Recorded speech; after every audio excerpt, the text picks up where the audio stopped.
Fresh Start podcast, fresh ideas for business and personal growth. And today, my guest is Angel Ribo from Dallas area, Dallas, Texas, and he is the CEO Confidant.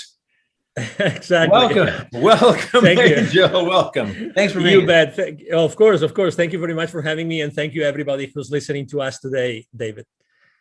Well, the CEO Confidant influencer, a LinkedIn strategist, international V host. What is a V host? TV host. Oh, I'm sorry. I dropped the T. Sorry. It's okay. It's fine. Yesterday, I dropped coffee all over my lap while I was recording. So I had to, the show must go on. So I just kept talking. I agree. That's funny. You were born near Barcelona, Spain. That's a beautiful place. Tell me about that. Yeah. So basically, I was born in a city which is 1 hour away from Barcelona. It's still part of that region of Catalonia that probably you're familiar with. Yes. I was born in a middle class family. I was really blessed that since very early on, since fourth grade, I started learning both English and French. And at the end of high school, I was able to, I was extremely fluent with both of them. When I chose where I wanted to go for college, I wanted to become a computer engineer. So I had to go to Barcelona with 17 years old. And actually, I have, relatives all over Catalonia, let's say, in different provinces in there. And my life has always been, I would say, it's like I was preparing for something internationally. Because also in college, one of the first things I did in college with 17 years old, it was actually started being the president of an international students association, which allowed me to have 3 different internships throughout my studies for several months in several, countries in Europe. So very early on, I was I was directed in that direction. I was going into that direction of having an international life, an international experience. And my brand, the CEO Confidant, I came up with the concept when I left corporate America in 2016, because I started to count my blessings of my life, and I realized that I had worked with more than 1,500 CEOs throughout my career, helping their companies and helping to grow their businesses. And then I said, well, why not using that term? And I looked for it. It wasn't protected, so I took it, and the rest is history. So I helped more than 1,500 CEOs in 33 different countries for the last 20 plus years. Wow. And yet you look so young. Thank you. Let me tell you why. Excuse me. The reason why I still look young, besides being extremely passionate and enthusiastic and pretty an upbeat guy, I take a cold shower every single morning. I've been doing that for the last probably 5 years, and time flies. So it's a habit, and apparently everybody who takes care of their skin this way, I think that helps with their skin also. I use really only like natural tested products for my skincare. I don't know, I think that the energy that goes inside of me helps me to keep all my cells young and rejuvenated. I was just telling Dave before the conversation that I used to go to Costa Rica a lot. Unfortunately, I was not able to go to the beach, not one time, although I had visited Costa Rica, I don't know, maybe 30, 40 times. But I'm sure that I will have the opportunity to go like on a different kind of trip, and to go to one of the many rejuvenation centers and experiences that you can have in Costa Rica. Just a heads up, top secret, I'm working on a project here where I can bring in people like yourself, some CEOs, and have actually a mastermind kind of a special exclusive retreat here in Tamarindo, and they can enjoy all the amenities here in between, whether they want to go horseback riding on the beach, or snorkeling, or deep sea fishing, sailboats, or whatever they want to do in and around having some kind of a really special, unique, exclusive retreat for business owners, entrepreneurs, and people like that. Excellent. If you're a praying person, you can be praying about that because that is going to happen. Awesome. Thank you. Thank you. That's wonderful news. And obviously, anybody anybody that, tells me that they would like to have an special experience, I will definitely let them know. Thank you for sharing that. I didn't know that before. Oh yeah, absolutely. Well, I have these little cogs wheels in my head that keep on turning and spitting out ideas. Cool. And as you know, as entrepreneurs, some fly and We're the same way. Some We're crash, the same some way. fly. Exactly. I agree with you 100%. Yeah, I was hearing a story about the Wright brothers when they invented that first plane in Dayton, Ohio, and they realized we can't fly it in Dayton. We got to bring it down to the beach in North Carolina because number one, there's wind, and number two, if we crash, we can crash into something soft. Looking ahead, thinking ahead, you never know, right? Exactly. Let me ask you this, Angel. Yes. In your younger days or in your college days, who would you say was what made a big impact on you and was a real influence on your direction? Anybody in particular that really yeah, I mean, I think it was definitely my father. My father was a business person. I would go with him all the time, every single weekend, if he allowed me to go with him to the different, plans that he was overlooking. He was the general manager for a group of food companies, and I would always go with him during the summer. I would actually work for him in one of the different plans that they had. I was actually boxing rainbow trouts in one of his fish farms in the north of Spain for so many summers. I studied computer engineering in college, but my first ever assignment, real professional assignment, was with my dad. He hired me to actually build a basic language, right? A basic language inventory program. So I could actually help one of their companies with the inventory, one of the fish farms with the inventory. And actually that software was written, again, coded in basic language, basic programming language, right, was there for many, many, many years. And again, keeping the inventory of every single pond and areas in that fish farm was challenging. So that was something. So definitely it was my dad, definitely by far. Yeah.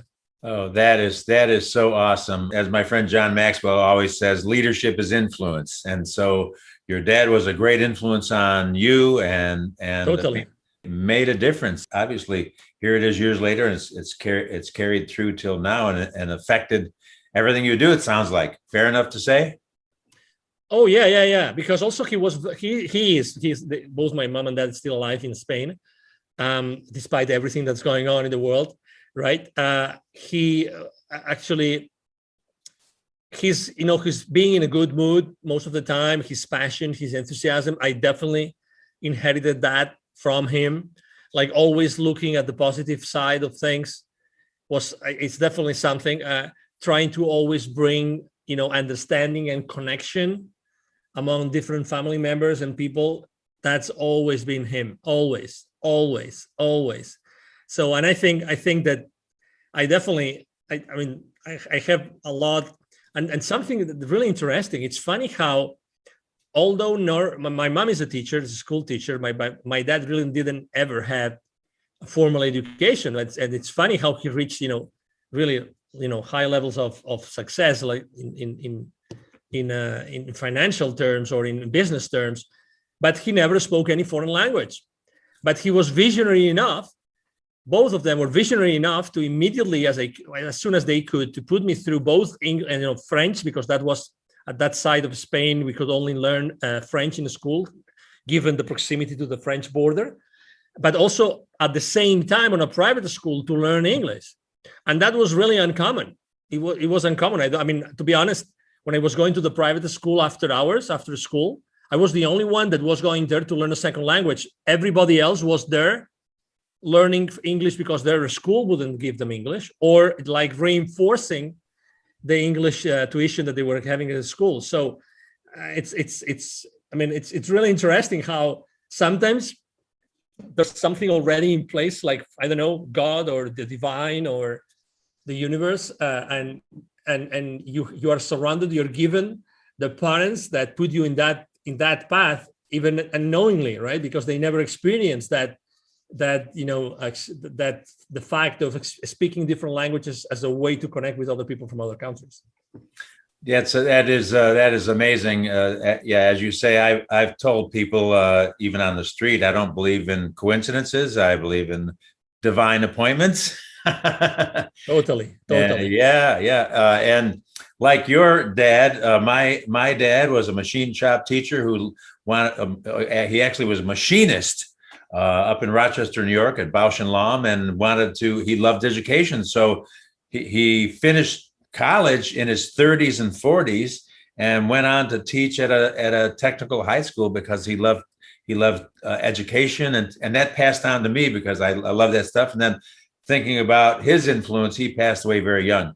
But all of my family, all the way from my Italian grandparents on down to both my brothers and sister-in-law and everybody, all entrepreneurs, business owners that started their own businesses. So I think that rubbed off a little bit on me, maybe. I love the divine appointments concept. I really love it. I'm going to use it moving forward. Really like it. Yeah. I mean, sometimes you call it, synchronicities or serendipities. Yeah. But it's definitely, it's things that they're going to happen anyway, sooner or later. They're going to happen anyway. That's right.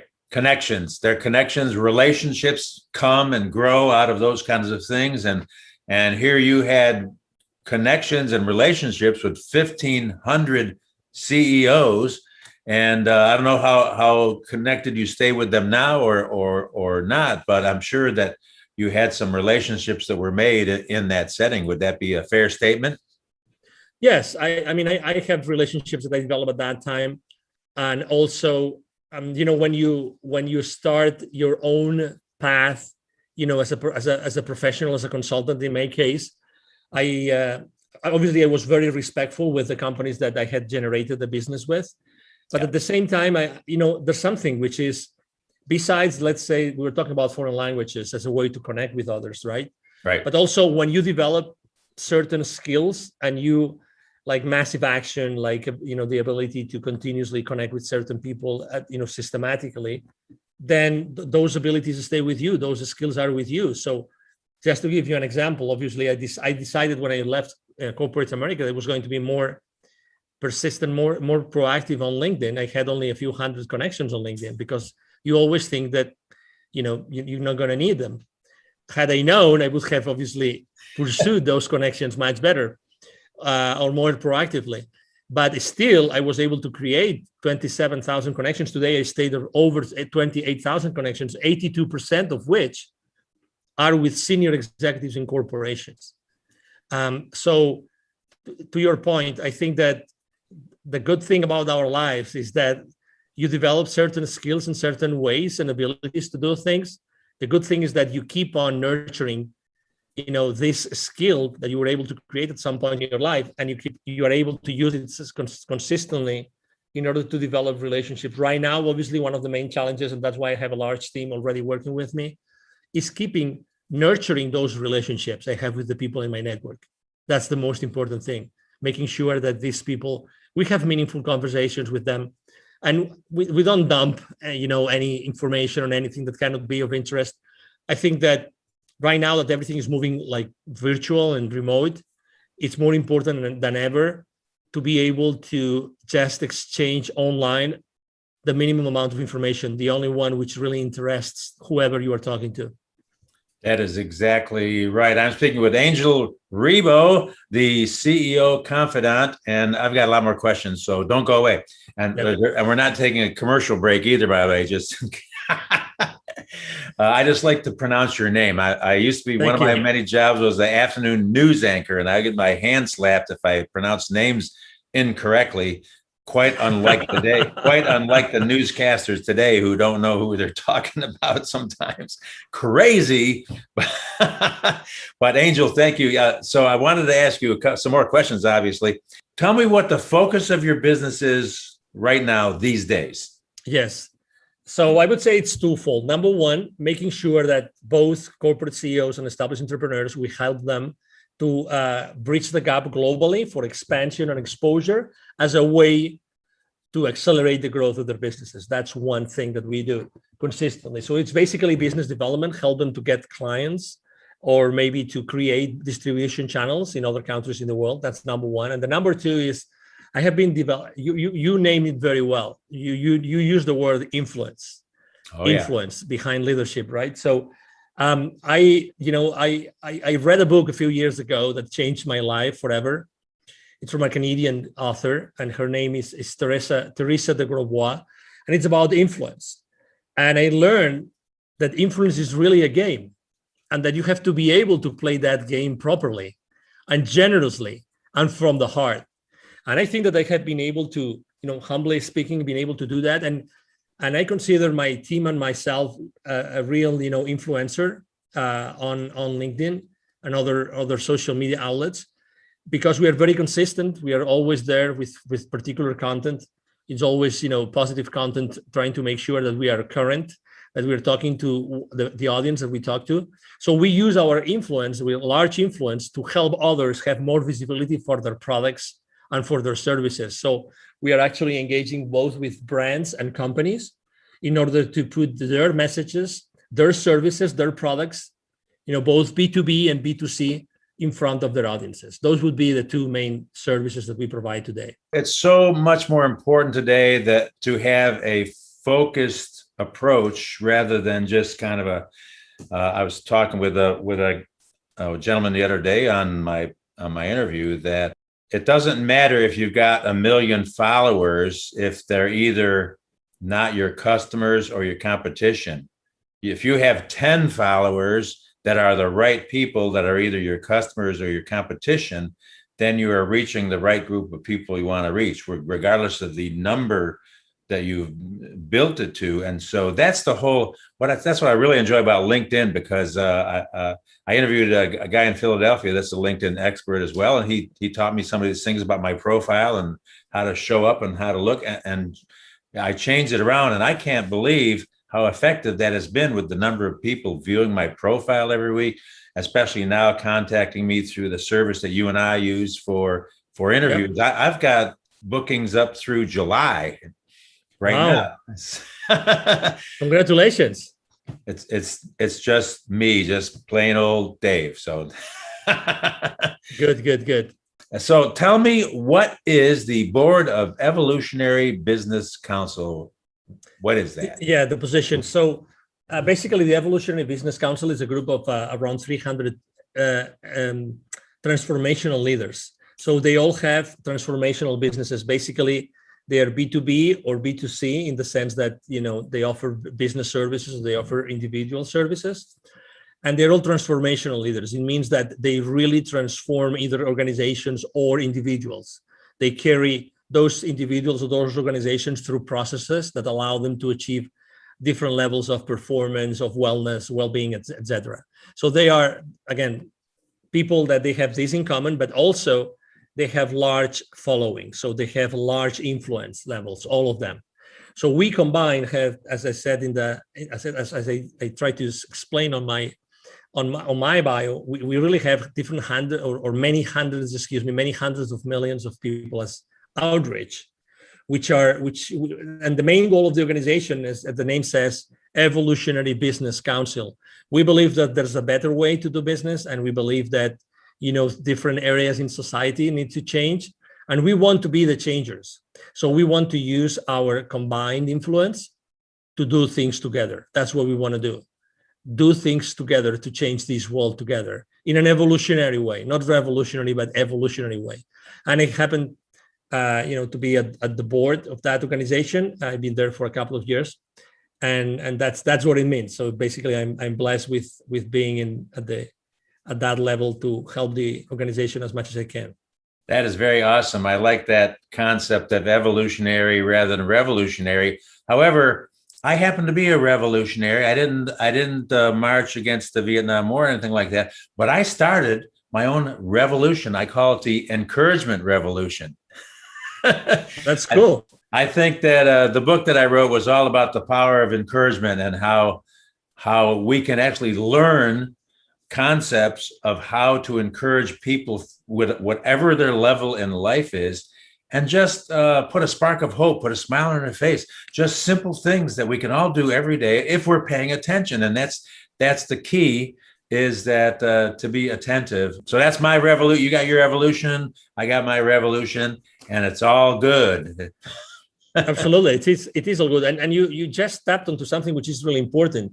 If you realize there's so many things that are distracting us today, and it looks like the system wants to distract us, and they want to pull us in so many directions, so we cannot focus really on anything.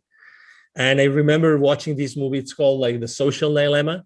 Yes, yes. Okay, if you probably watched it or seen it, it's funny how they explain the former executives of those social media companies.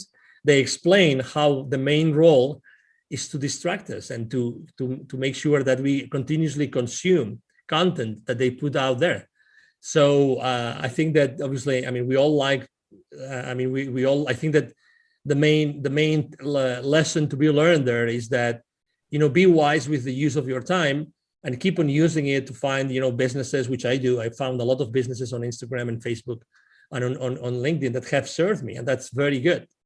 But at the same time, just be mindful of the time you spend on those social media outlets. Yeah, there's a certain waste factor involved. You can really waste time very quickly and get, literally consume your day and get way off track from your focus. So it's something to be aware of and to take responsibility for, each of us individually. Yeah. And I think people are catching on, and to a large degree, people that I've talked to that they're saying, yeah, I really need to, not just go off in la la land. How many cat videos can you watch? Exactly. And in addition, this is very exciting because I love the charities that I work with and am involved with.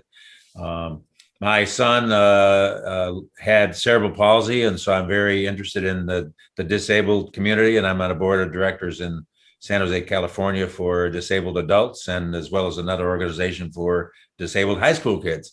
So I'm very interested in that. I have a passion because of my experience of having a special little boy that was a sweet little kid, and he only lived about 5 years and passed away on Easter weekend, and his sister was born 3 days later, ironically enough.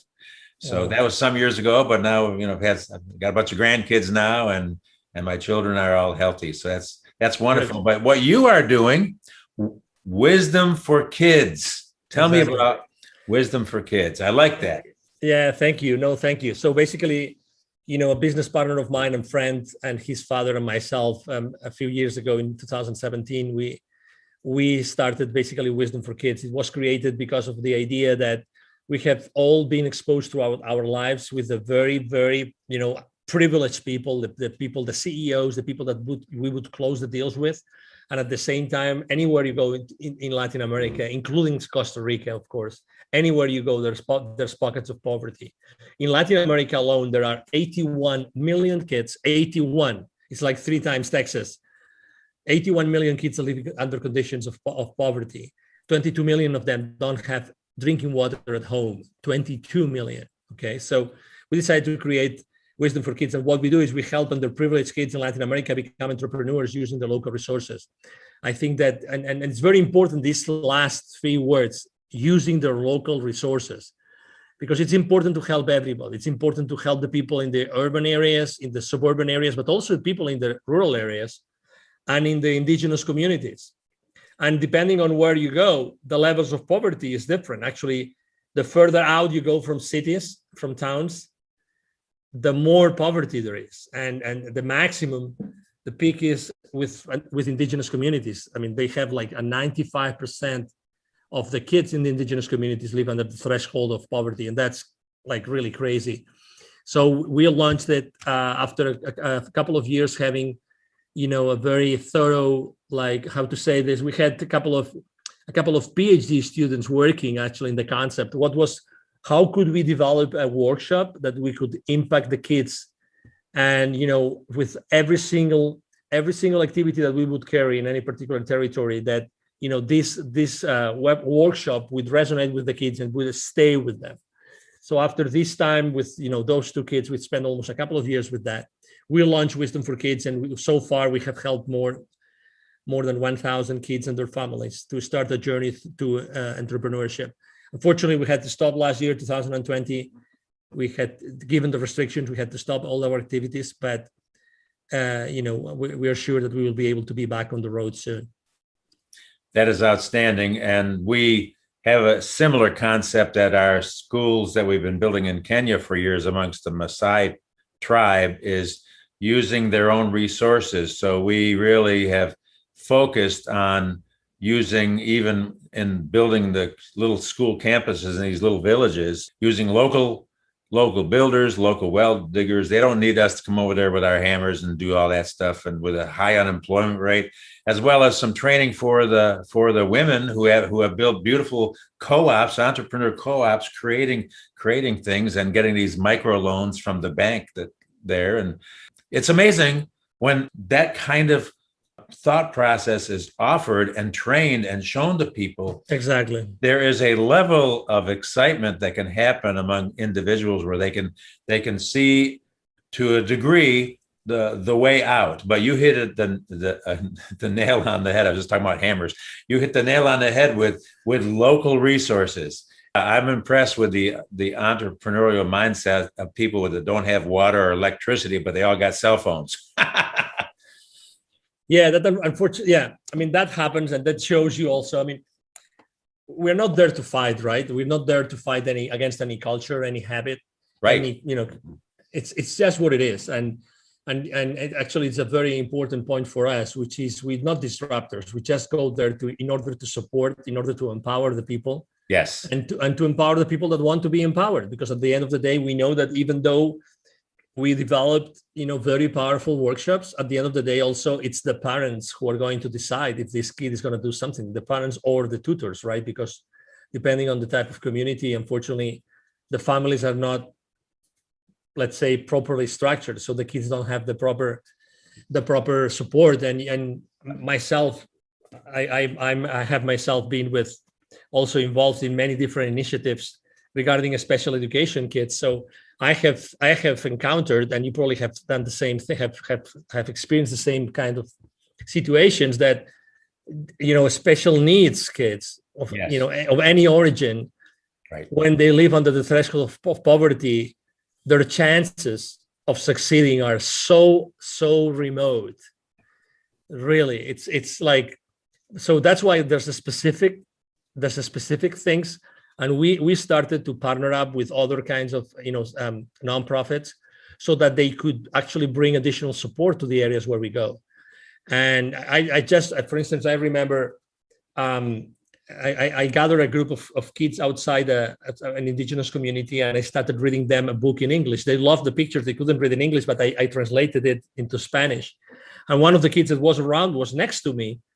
He had issues with his eyesight, so he couldn't read. And you could see him, yeah. And just with a surgery, that's in a matter of weeks, he could be completely healed. So I know that his future is unfortunately challenged and jeopardized because of the origin of his family, yeah. Right? And his mother was actually literally selling, ice cream or popsicles, more ice cream, popsicles outside a particular area that was from time to time visited by tourists. So, it's extremely important that we bring awareness to what's going on in these areas, in these territories, because other people can actually help and partner up with us and do much more, so much more.